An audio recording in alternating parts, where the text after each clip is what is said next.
நான் ஏன் ஹெல்ப் பண்ணணும்? why should I help? நான் ஹெல்ப் கேட்கும்போது எனக்கு யாரும் ஹெல்ப் பண்ணல.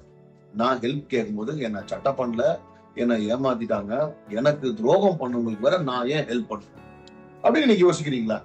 நம்மள ஹெல்ப் பண்ற நிலைமையில கடவுள் வச்சிருக்காருன்னா, யாரோ ஒருத்தங்க உதவி கேட்டு கடவுள் கிட்ட ஜெபம் பண்ணி அவர் அந்த உதவியை நம்ம மூலியமா செய்யும்படியாக today God has kept us as an answered prayer or an answer to somebody else's prayer. அதனாலதான் இன்னைக்கு நம்ம ஹெல்ப் பண்ணணும்.